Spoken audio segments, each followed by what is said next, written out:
Assalamualaikum warahmatullahi wabarakatuh. Saya Zainal Abidin, SPD, mengajar di kelas 5 Miss Nurul Hidayah Ruku, Kecamatan Ketapang, Kabupaten Lampung Selatan. Marilah anak-anak kita awali pembelajaran ini dengan mengucapkan membaca doa. Berdoa mulai.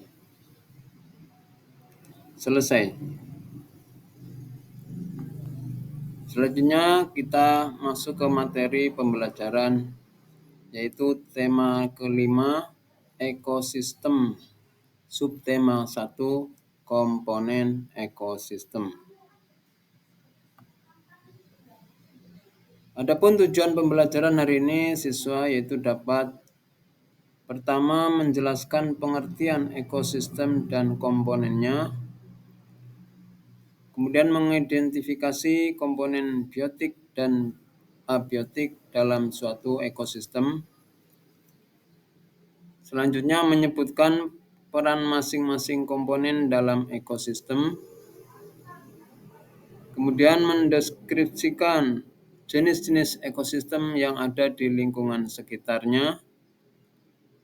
Selanjutnya menjelaskan konsep rantai makanan dan hubungan antar makhluk hidup dalam ekosistem. Selanjutnya menguraikan dampak gangguan ekosistem dan cara menjaga keseimbangannya. Dan yang terakhir yaitu menerapkan perilaku yang mendukung kelestarian ekosistem dalam kehidupan sehari-hari.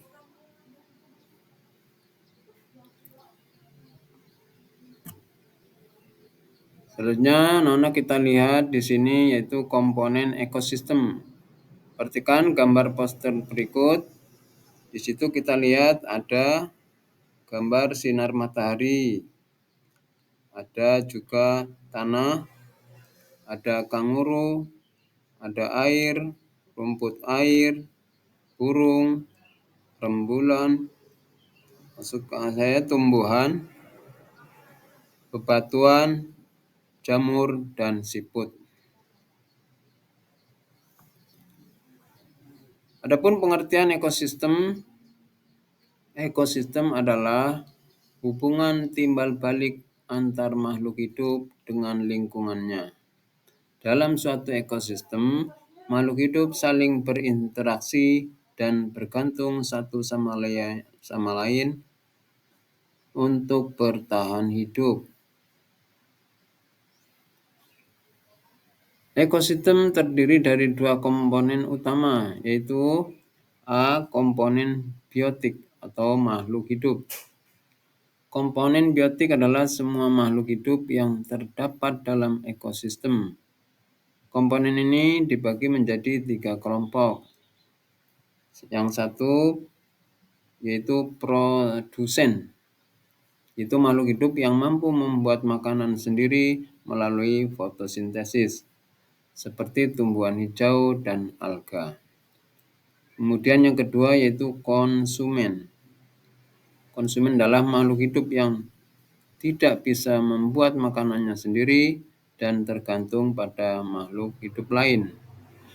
Konsumen dibagi menjadi 3 jenis, yaitu konsumen tingkat pertama atau herbivora seperti kelinci dan sapi. Kemudian konsumen tingkat kedua atau karnivora seperti ular dan burung elang. Selanjutnya konsumen tingkat ketiga atau omnivora seperti manusia dan beruang. Yang ketiga yaitu dekomposer atau pengurai. Itu makhluk hidup yang menguraikan sisa-sisa organisme yang sudah mati seperti jamur dan bakteri.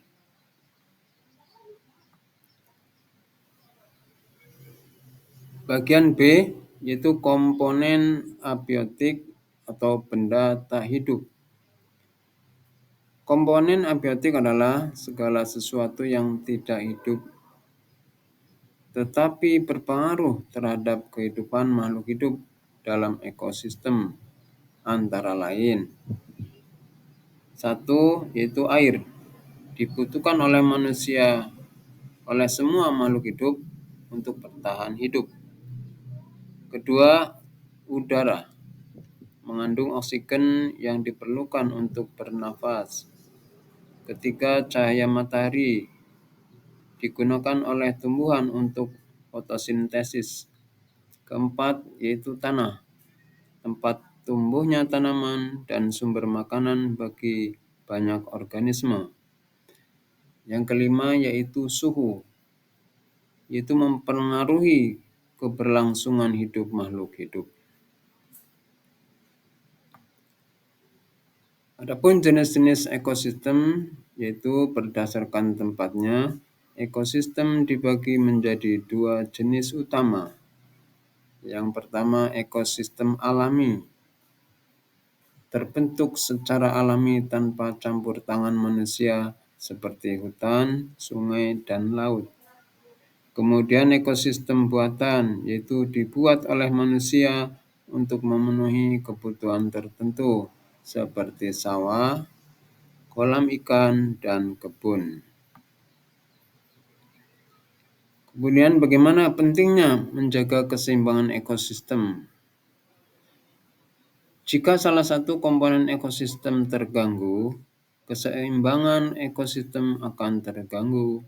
Misalnya, jika populasi dekomposer berkurang, maka sisa-sisa makhluk hidup tidak dapat terurai dengan baik, sehingga menyebabkan pencemaran lingkungan.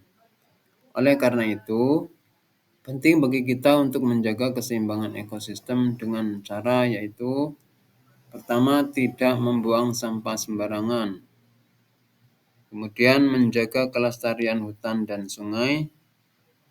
Dan selanjutnya yaitu mengurangi penggunaan bahan kimia berbahaya. Anak-anak, ini saya buatkan soal untuk diisi di rumah. Silakan. Itu tugas soal latihan nomor 1, sebutkan 3 contoh ekosistem alami dan ekosistem buatan. Soal nomor 2, buatlah diagram rantai makanan sederhana yang terdapat di sekitar tempat tinggalmu. Yang ketiga, mengapa manusia perlu menjaga keseimbangan ekosistem? Jelaskan pendapatmu. Keempat, sebutkan dan jelaskan peran masing-masing komponen biotik dalam ekosistem. Dan yang kelima yaitu bagaimana dampak jika salah satu komponen ekosistem mengalami gangguan. Berikanlah contohnya. Kemudian sebelum penutup, demikianlah pembelajaran hari ini. Semoga bermanfaat dan anak-anak selalu diberi kesehatan sehingga kita dapat berjumpa pada pembelajaran selanjutnya. Dan saya akhiri. Wassalamualaikum warahmatullahi wabarakatuh. Terima kasih.